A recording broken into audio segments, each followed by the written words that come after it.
Hello and welcome to Indus News live from Islamabad. I am Munib Hamid with the news of this hour. Let's begin with the headlines first.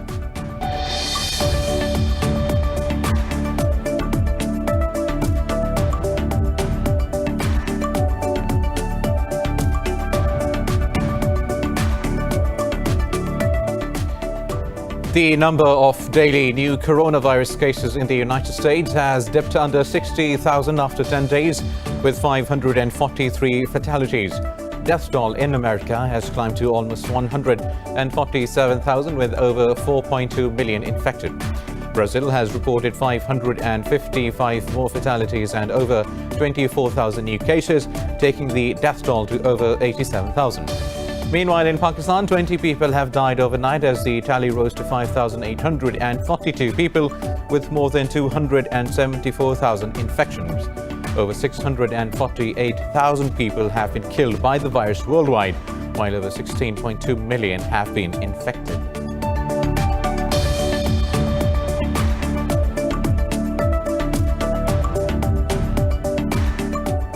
The Taliban say they will not start the intra-Afghan talks unless all of the 5,000 prisoners in the list given to Kabul are freed. In an interview, the group's political chief, Mullah Abdul Ghani Baradar, said the results of the implementation of the Doha agreements with the US have been positive so far. But he said the group will take necessary decisions if Washington fails to pull out of Afghanistan according to the agreed timetable.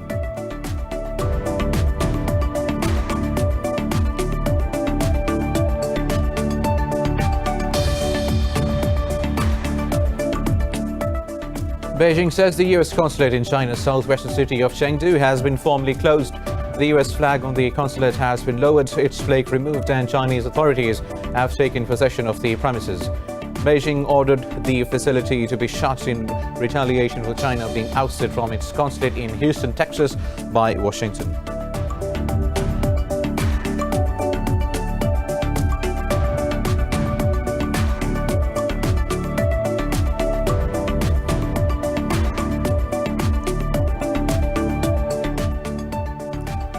Germany has rejected a proposal by US President Donald Trump to invite Russian President Vladimir Putin back into the G7. In an interview, Foreign Minister Heiko Maas said Moscow cannot be included in the group unless it actively solves the conflict in Crimea and eastern Ukraine. Trump raised the prospect of invitation last month following Russia's expulsion from the bloc in 2014 when it annexed Crimea.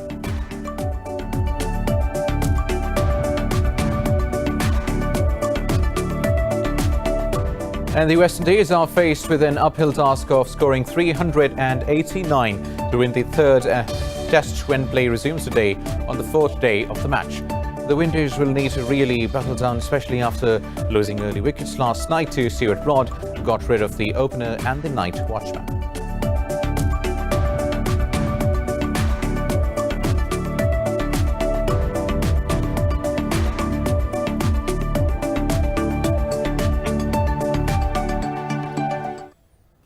News in detail after a short break. Stay tuned.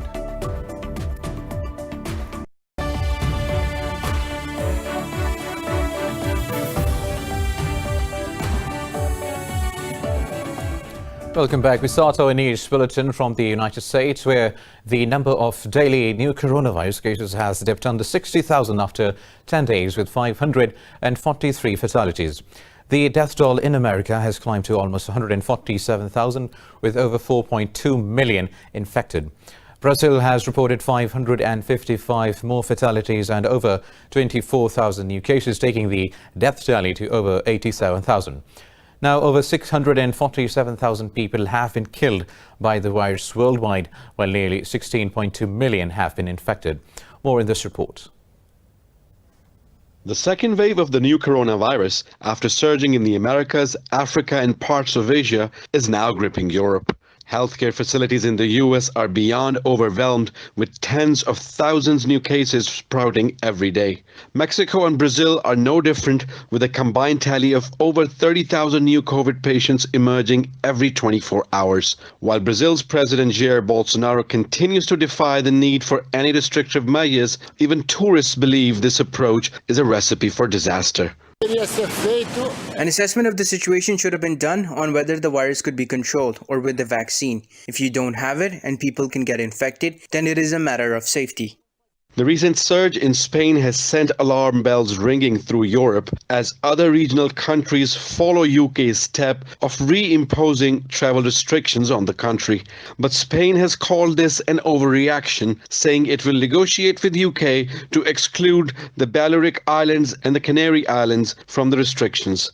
Morocco too has reported its highest case count after months as the second wave hits the country. Australia's second most populous state of Victoria logged more deaths and a record daily increase of new cases. Premier Daniel Andrews says if people don't get themselves tested in time, the situation can get worse. It's just a matter of fact we have too many people who have symptoms and they are going to work. And what that means, even with mask wearing, even with hand hygiene, even with distancing, that is an unacceptable risk in terms of transmitting this virus. China recorded 61 new cases, the highest daily figure since April, due to clusters in 3 separate regions that have sparked fears of a fresh wave.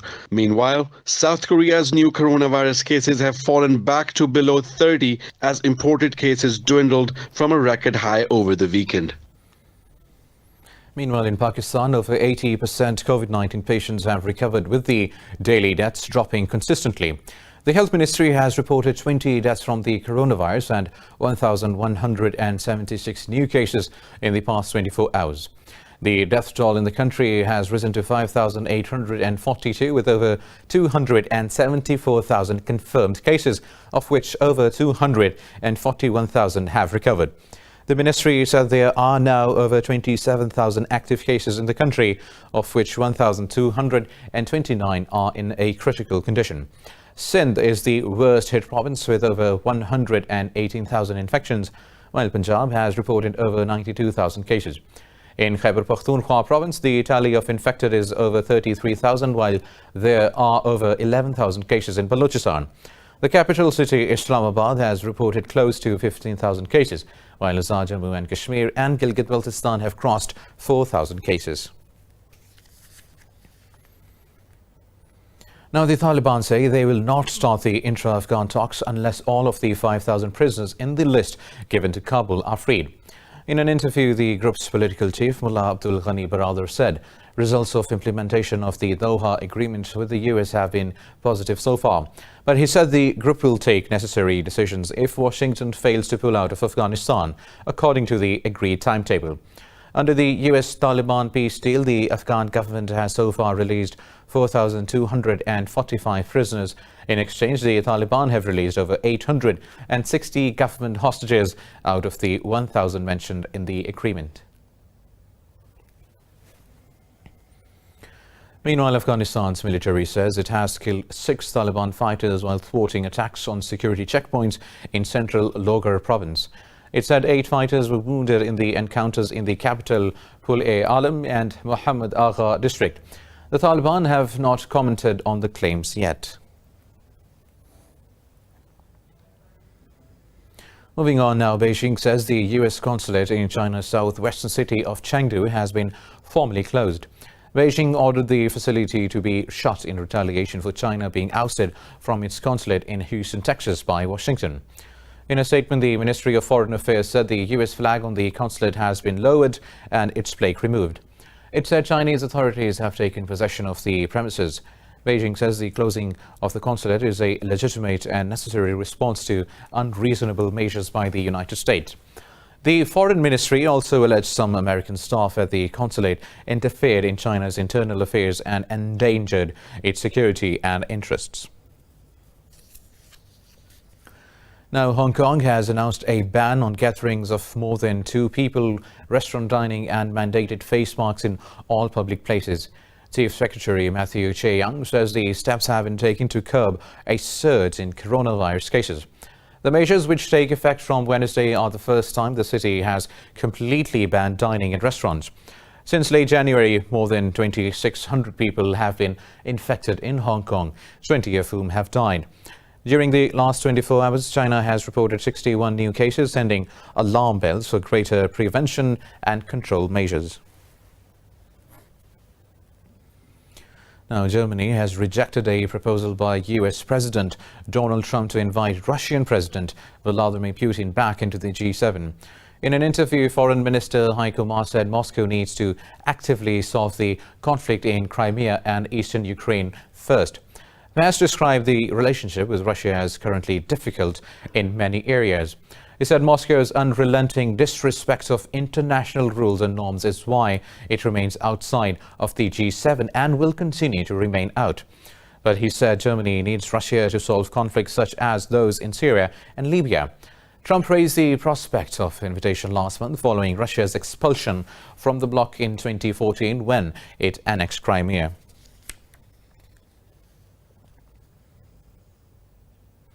The ceasefire in Donbass, the region on the borderline of the eastern Ukraine, has come into effect today. On 22nd July, Ukrainian and pro-Russian separatists agreed to a complete and all-encompassing ceasefire in the conflicting Donbass region. The truce is backed by Russia's President Vladimir Putin and his Ukrainian counterpart Volodymyr Zelensky. Germany and France mediated talks between Ukraine and Russia since a peace agreement was signed in Minsk in 2015 and have applauded this move. But some differences remain as Kremlin opposes Kiev's planned format of elections in the Donbass region, saying it's a violation of the Minsk agreement. Meanwhile, Zelensky called for release of Ukrainian citizens being held in eastern Ukraine, Crimea and Russia.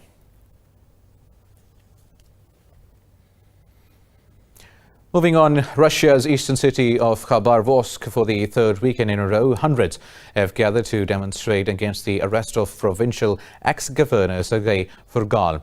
The weekend's protests were reportedly the largest to have taken place over the past weeks. These included chants of freedom for Furgal, this is our region, and away with Putin. Sergei Furgal is now in jail in Moscow on charges of attempted murder and ordering two contract killings some 15 years ago. Supporters say the charges are politically motivated. Furgal, who denies the allegations, beat a pro-Kremlin candidate in an election nearly 2 years ago. In the United States, Black Lives protests continue to rage across numerous cities for the 60th day, with dozens of arrests being made. Police arrested 45 people in Seattle as 21 officers got injured in clashes with the protesters. Elsewhere, the body of civil rights and U.S. Representative John Lewis made its final journey over the Edmund Pettus Bridge in Selma, Alabama. The bridge became a landmark in the fight for racial justice when Lewis and other civil rights marchers were beaten there 55 years ago on Bloody Sunday. Meanwhile, several marched in Louisville, Kentucky to protest the killing of Breonna Taylor. Protests against systemic racism and police violence have engulfed the country since the custodial murder of African-American George Floyd in May.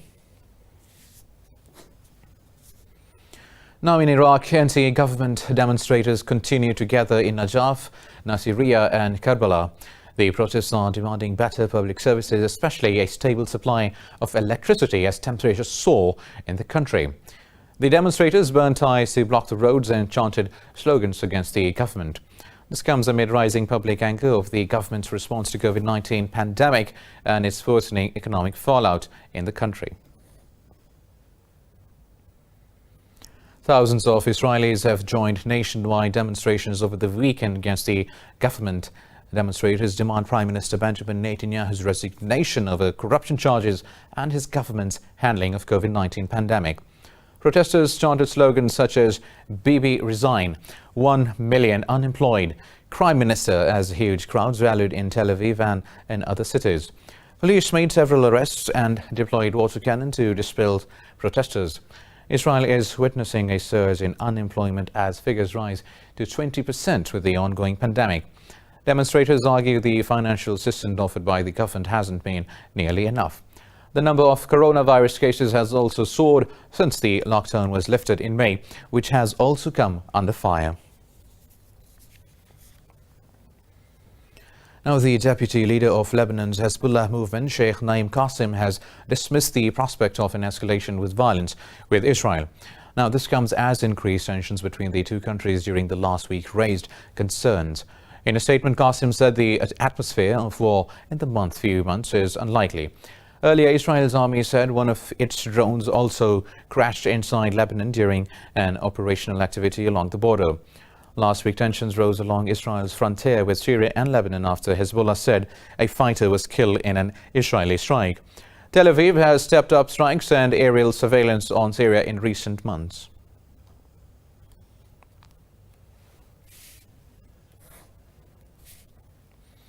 Now, Qatar's Emir Sheikh Tamim bin Hamad Al Thani and the US military chief have discussed strategic cooperation between the two nations. In a statement, Emir's office said Al Thani hosted US Joint Chiefs of Staff General Mark Milley in Doha. The statement said the two sides also discussed regional developments and joint efforts to enhance security and stability of the region. Qatar hosts some 13,000 US troops in Al Udeid air base, 30 kilometers southwest of Doha. The base is used as a central command for operations against terror groups in Iraq and Syria. On Friday, General Milley paid an unannounced visit to Israel and met with senior Israeli military and intelligence officials. More news coming up after a short break. Stay tuned.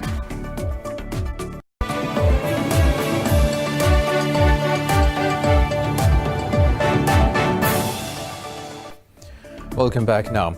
In Sudan, 60 people have been killed and another 60 injured in fresh violence in the West Darfur region of Sudan. The UN official said around 500 armed men attacked Mastiri town north of Beida village. The UN said 20 others were killed earlier as they returned to their fields for the first time in years. Prime Minister Abdallah Hamdok announced that Khartoum will be sending security forces to Darfur to protect its citizens. No group has claimed responsibility for the attacks so far. Now, the death toll from floods in India's northeastern Assam state has jumped to 102. The state's disaster management authority said 5 deaths were recorded in the past 24 hours. Over 2.6 million people have been affected by the deluge in Assam's 27 districts. Meanwhile, in Bangladesh, the death toll in floods has surged to 119 with 8 more fatalities. Environmental experts have warned of long-term adverse impact due to the flooding in the country. The monsoon season usually falls from June to September, causing widespread death and destruction across the region every year. Gone with the Wind star and the last surviving actress of the golden age of Hollywood, Olivia De Havilland has died at the age of 104. Her publicist said the actress died of natural causes at her home in Paris, where she had lived for more than 60 years. The two-time Academy Award-winning actress also starred opposite swashbuckling Errol Flynn in a series of films starting in the 1930s. She made a lasting impression as the bashful Southern Belle Melanie in Gone with the Wind in 1939. Well, I love making Gone with the Wind, and the mysterious thing is that we had a feeling in those days when a film lasted 1 year and then you never saw it again, that this film would last longer. We never thought it was going to last, 60 years.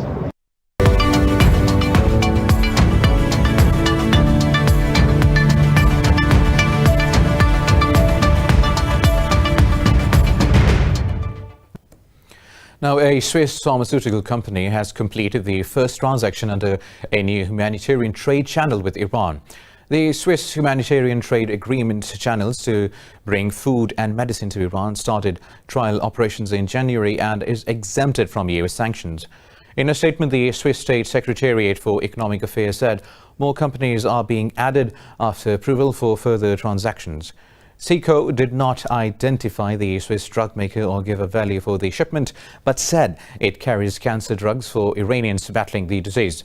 The pilot deal in January shipped to Iran cancer drugs and drugs required for organ transplants worth $2.7 billion. Geneva-based bank BCP and drug maker Novartis took part in the pilot deal.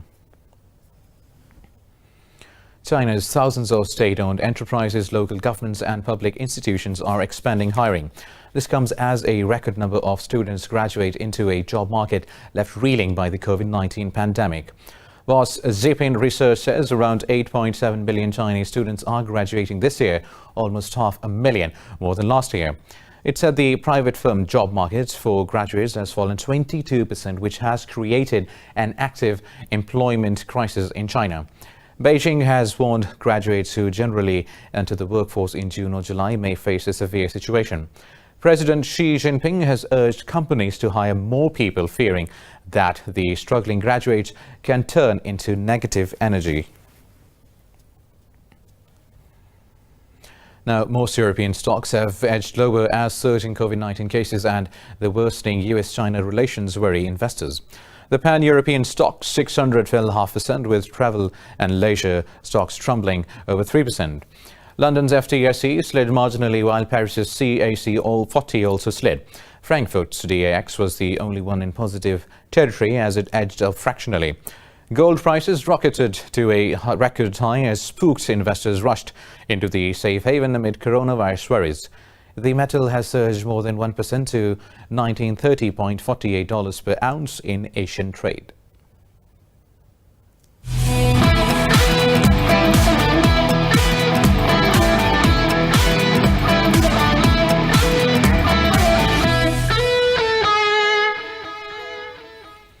Now, rain has delayed start of play on the fourth day of the third test between West Indies and England at Old Trafford, Manchester. The West Indies are faced with an uphill task of scoring 389 to win the third test when play resumes today for the second innings. The Windies will need to really buckle down, especially after losing early wickets last night to Stuart Broad. At Samsun Day 3, the visitors were 10 for 2, with Craig Braithwaite and Shai Hope unbeaten on the crease. Earlier, England declared their second innings after putting 226 runs on the scoreboard, giving the visitors a target of 399 runs. Both the openers, Rory Burns and Dom Sibley, as well as skipper Joe Root, scored half-centuries. The three-match test series is evenly poised at 1-1.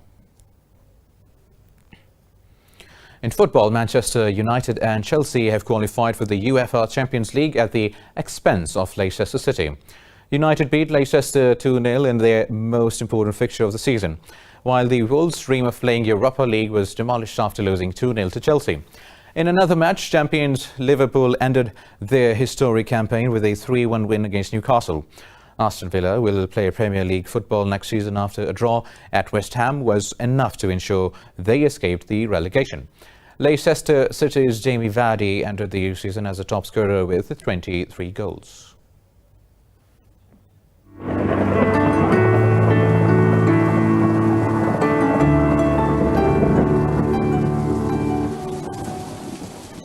And now let's have a look at the weather updates across the globe.